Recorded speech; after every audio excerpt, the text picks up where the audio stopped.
দেশের রাজনৈতিক সংকট বেশ খানিকটা গাঢ় হয়ে উঠছে বলে মনে হতে পারে।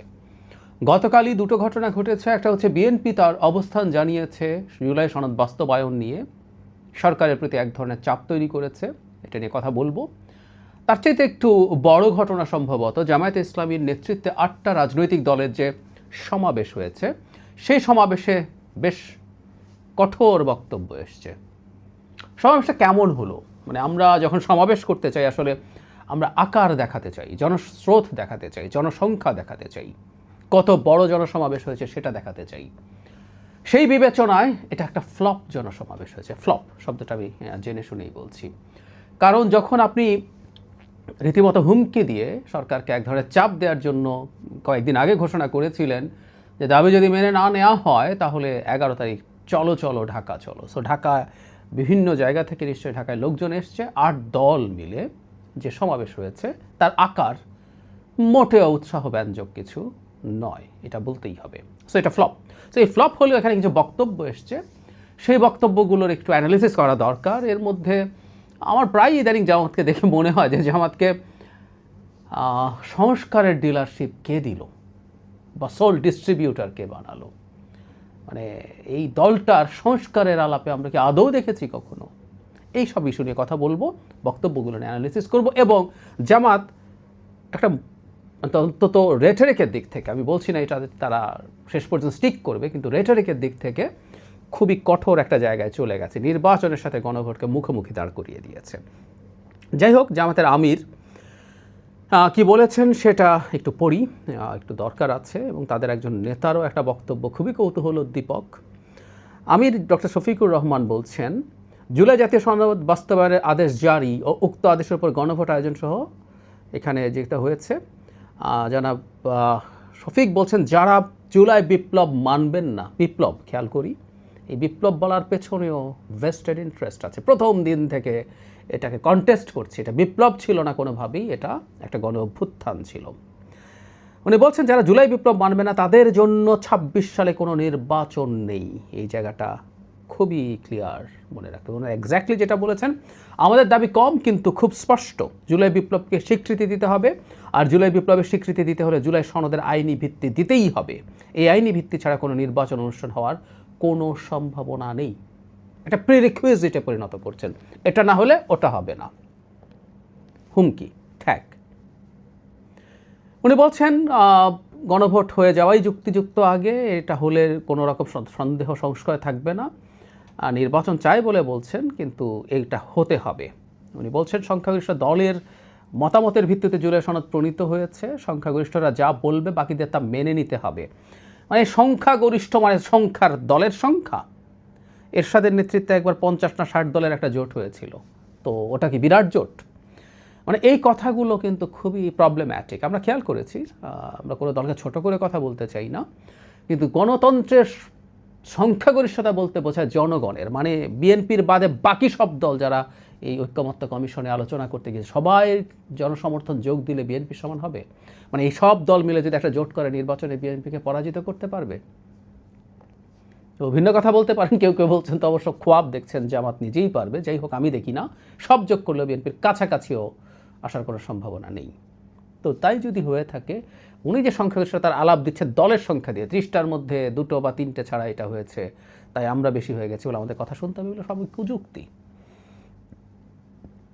কোনো দলের নাম উল্লেখ না করে তিনি বলছেন জুলাই গণ অভ্যুত্থানের শহীদ ও আহত মানুষের ভাষা বুঝতে হবে, কোনো দলের নয় জনতার বিজয় হবে। জনতা কি চায় কান পেতে বোঝার চেষ্টা করতে হবে, না হলে এটা যদি ব্যর্থ হয় নিজের পরিণতির জন্য প্রস্তুত থাকতে হবে। আমি এটা একমত, আমি আসবো এই জায়গাটায়, জনগণের কথাই আসলে শুনতে হবে, একদমই তাই।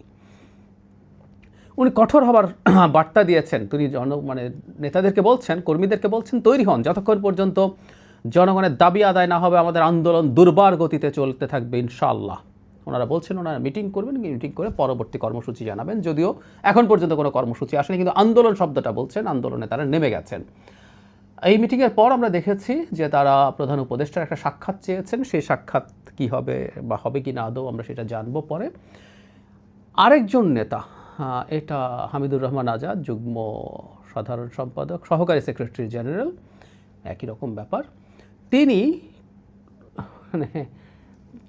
মানে যা ইচ্ছা তা তারা বলে বেড়াচ্ছেন আর কি। আমি একটু পড়ি। হামিদুর রহমান আজাদ বলেন, কেউ কেউ বলছেন সংবিধানে গণভোটের বিধান নেই। তাদের বলতে চাই, আওয়ামী লীগ সরকারের আমলে সংবিধান সংশোধন করে গণভোটের ধারা বাতিল করা ছিলেন শেখ হাসিনা। এখন যারা বলেন সংবিধানে গণভোট নেই, তারা কি হাসিনার সুরে কথা বলেন না? উত্তর হচ্ছে, পঞ্চদশ সংশোধনীতে গণভোট বাতিল করা হয়েছিল আর্টিকেল 142-তে। কিছু কিছু ধারা সংশোধনের জন্য গণভোটের বিধান ছিল, কিন্তু পঞ্চদশ সংশোধনীর ওই বিশেষ কিছু অংশ আমাদের আপিল বিভাগ বাতিল করেছে, তার মধ্যে এই গণভোটের জায়গাটাও আছে। তার মানে এটা ফেরত এসছে। কিন্তু এটা একটা কিন্তু আছে, এটার একদিন বিস্তারিত কথা বলবো। গণভোট এখন সংবিধানে যদি থাকেও, যে গণভোটটা হতে যাচ্ছে ওটা নেই, কিন্তু তারপরও করা যায়। আমরা নিজেরা যদি সবাই একমত হই, করে টোরে আমরা পরবর্তী পার্লামেন্টে এটা র্যাটিফাই করব। এটার নজির আমাদের বহু আছে, কিছু আছে, সুতরাং আমরা এটা করতেই পারি।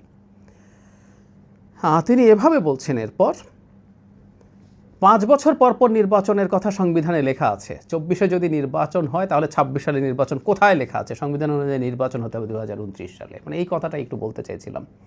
মানে সংবিধান আদৌ উনি পড়েছেন কিনা জানি না। মানে একটা দলের এত বড় নেতা, তিনি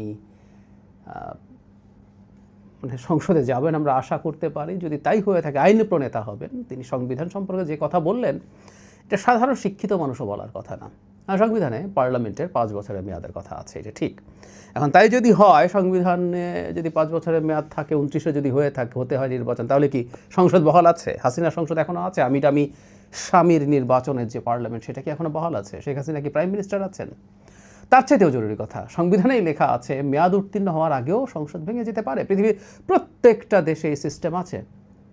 যে কোনো প্রধানমন্ত্রী, স্বাভাবিক সময়ের কথা বলছি, আমি হাসিনার মতো ঘাট ধরে ঝেঁটিয়ে বিদায় করার কথা বলছি না, মনে করতে পারেন যে আমি একটা আগাম নির্বাচন দিয়ে দেবো 1 বছর 2 বছর 3 বছর পর।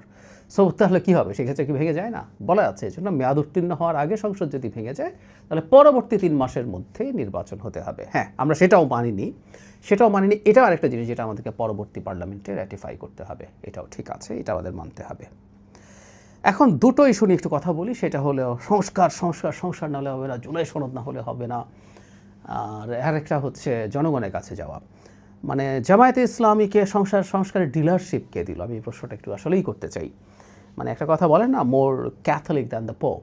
জামায়াতের সংস্কারের আলাপ দেখে মনে হয় আমাদের অন্তত এই মাঠে একটা সংগঠন, বিশেষ করে সাংবিধানিক সংস্কার, শিক্ষিত মধ্যবিত্তের কাছে একাডেমিকলি পাঠচক্র করে আলোচনা করে এনেছে। সেটা হচ্ছে রাষ্ট্রচিন্তা নামে একটা সংগঠন, জানাব হাসনাত কাইয়ুম যার প্রধান ছিলেন। মানে আমার কাছে এখন জাওয়াতকে মোর ক্যাথলিকের মতো মোর সংস্কার চাওয়া দেন, এই আমিরের কথা বলছি, দেন হাসনাত কাইয়ুম, কথাটা এরকম হয়ে যায়। অথচ ওনারা অনেক বেসিক স্ট্রাকচারাল চেঞ্জ নিয়ে কথা বলেছেন, দীর্ঘদিন থেকে তাদের সাথে আলাপ আছে। আমি সবসময় একমত নই, কিন্তু ওই যে বললাম, বাংলাদেশে ওয়াইড স্কেলে এত গভীরভাবে সংস্কারের আলোচনা তারাই করেছেন। সেটা যদি সরিয়েও রাখি, বিএনপি নিজে হাসিনার সময়ের কথা বলছি, তার 27 দফার মধ্যে, হ্যাঁ আমি একমত যে অস্পষ্টতা ছিল, অনেক বেশি অ্যাম্বিগুয়াস কথাবার্তা ছিল, জেনারেলাইজ কথাবার্তা ছিল। কিন্তু সেই বিএনপি গণতন্ত্র মঞ্চের সাথে আলোচনা করে খুবই বেসিক স্ট্রাকচারাল যেসব সংস্কার নিয়ে আলাপ হচ্ছে, সেগুলো দিনের পর দিন ডিবেট করেছে, আলোচনা করে 31 দফা করেছে। এবং এই আলাপ আলোচনাগুলো এই জনপরিসরে প্রচুর হয়েছে, সেমিনার হয়েছে, আলোচনা হয়েছে। আমরা জামাতকে জীবনেও দেখি নাই এইগুলো নিয়ে কথাবার্তা বলছে। আমরা ইসলামী আন্দোলন কেউ দেখি নাই। আন্দোলন অবশ্য হাসিনার স্থানীয় সরকার নির্বাচনে পার্টিসিপেট করতে ব্যস্ত ছিল, কাউকেই শুনি নাই। হঠাৎ করে তারা বিরাট সংস্কারবাদী হয়ে উঠলেন এই শেষের দিকে এসে। আগেও তাদের কি খুব ভালো প্রেজেন্টেশন, খুব ভালো সাবমিশন আমরা কোনোদিন দেখেছি? যখন ঐক্যমত্য কমিশনের আলোচনা শুরু হয়, শেষের দিকে লোয়ার হাউস, পিআর, গণভোট, এগুলো নিয়ে তাদের বিরাট মাথা ব্যথা শুরু হয়ে গেল। এই ডিলারশিপ তাদেরকে কে দিয়েছে? জুলাই গণ অভ্যুত্থানের যে আমাদের অভ্যুত্থান হলো, সেটারও বিরাট ডিলারশিপ তারা নিয়ে নিচ্ছেন। কেন? জুলাইয়ে তাদের স্টেক আছে, এই স্টেক বিএনপির আছে, গণতন্ত্র মঞ্চের আছে, সাধারণ জনগণের আছে। অথচ শেখ হাসিনার বিরুদ্ধে লড়াইয়ে 2014 পর তারা গর্তে ঢুকেছিলেন। ইয়াস, তাদেরকে মাঠে কোনোদিন দেখা যায় নাই। অত্যাচার নিপীড়ন তো ছিল, বিএনপির লোকজন অত্যাচার নিপীড়ন শিকার হয়েও লড়াই চালিয়ে গেছেন। এবং আমার আর্গুমেন্ট হচ্ছে ওটাই শেখ হাসিনার পতনের মূল কারণ। আসলে শেখ হাসিনাকে ক্রমাগত চ্যালেঞ্জ করতে দুর্বল করে ফেলা হয়েছিল। 28 অক্টোবর 2023 সাল ঢাকা শহরে মহাসমাবেশ করেছিল বিএনপি, লক্ষ লক্ষ মানুষ এসেছিল। সেই মহাসমাবেশ যেভাবে শেষ পর্যন্ত ভেঙে পড়েছিল পুলিশের আক্রমণের মুখে, সেটার বিরুদ্ধে আমাদের বক্তব্য আছে যে বিএনপি সেখানে একটা পাল্টা প্রতিরোধ করতে পারলে সেদিনে অন্য কিছু ঘটতেও পারত। যাই হোক, বিএনপি মার খাচ্ছে যখন পুলিশের হাতে, তখন জামায়াত ইসলাম একটা ভিন্ন লোকেশনে আরামে সমাবেশ করে বাড়ি ফিরে গিয়েছিল। এর আগে পুলিশকে ফুলটুল দিতেও দেখেছি। জুলাই গণ অভ্যুত্থানের এটারও তারা এক ধরনের সোল ডিস্ট্রিবিউটর হয়ে পড়েছেন, ভাবটা এরকম মনে হচ্ছে। না, হতেই পারে না। তারা জনগণের কাছে বলছেন, এটা ঠিক আছে, আমি মনে করি জনগণ যদি বিরূপ হয়ে যায়, জনগণ পছন্দ করবে কি করবো না, সেই জন্য প্রায় বলি জনগণ যদি এতই সমর্থন করে আপনাদের সংস্কারের দাবি, তাহলে আসলে জনগণের কাছে যাওয়াই ভালো। বিএনপির যদি প্রচুর সমালোচনা থাকে, বিএনপি সংস্কার করছে না, এগুলো জনগণকে বলুন। বিএনপির তো আরও দোষ আছে, বিএনপি নাকি চাঁদাবাজি করে। হ্যাঁ, বিএনপির গ্রাসরুটের একটা বড় অংশের সাথে জড়িত হয়েছে, ভুল না। বিএনপি ব্যবস্থাও নিয়েছে, বহিষ্কারও করেছে। বিএনপিকে তো নানান সমালোচনা করা হচ্ছে। ঠিক আছে, বিএনপি চাঁদাবাজি করে, বিএনপি টেম্পো স্ট্যান্ড, বিএনপি সংস্কার চায় না, জনাব তারেক রহমান আরেকটা শেখ হাসিনা হয়ে উঠতে চায়, এখানেও ফ্যাসিস্ট বলা হয়েছে। সেগুলো জনগণকে গিয়ে বলুন, ভোটে জিতুন, এবং আপনার যতটুকু নোট অফ ডিসেন্ট আছে ওটা বাদ দিয়ে বাকিটা করে ফেলুন। সেটা বিএনপি যেতে বেশি ওগুলো করে ফেললেই তো হয়ে যায়। এতই যদি জনগণের উপর রিলাই করেন, এই কথা বহুদিন থেকে বলি, জবাব পাই না। আসলে আমরা কারণটা জানি। যাই হোক, মানে তারা যেটা চাইছেন, আমি এখনও মনে করি তারা নির্বাচনকে এবার যে অবস্থানটা নিয়েছেন এটা ভয়ঙ্কর। তারা নির্বাচনের সাথে অন্তত প্রকাশ্য অবস্থানের কথা বলছি, তারা ঠ্যাক দিচ্ছেন যে নির্বাচন করতে দেব না যদি তুমি আগে এটা না করো। উদ্দেশ্য হয়েছে বলছি বিএনপিকে এই ভয় লাগিয়ে দেয়া, তুমি ক্ষমতায় যেতে চাইছো, বহুদিন ক্ষমতা থেকে বাইরে আছো, ক্ষমতায় যেতে চাইলে আমার সাথে নেগোশিয়েট করতে হবে। আমি সত্যিই মনে করি জামায়াতে ইসলামী, এটা নিয়ে আমি কিছুদিন আগেও কথা বলেছি, যুগান্তর একটা রিপোর্ট করেছিল, জামায়াতে ইসলামী আসলে হিস্সা চায়। সে নির্বাচনের ডাব্বা মারার সম্ভাবনা যেহেতু আছে, সে চায় বিএনপির কাছ থেকে সিটের ছাড় পাওয়া, জাতীয় সরকারের পার্ট হওয়া। এসব কারণে নির্বাচনটাকে অনিশ্চিত করে তোলার চেষ্টা করছে। কিন্তু এর পাল্টায় বিএনপিও যে অবস্থান নিয়েছে সেটা ঠিক কি ভুল, সে আলোচনাও জরুরি। সেটা নিয়ে খুব দ্রুত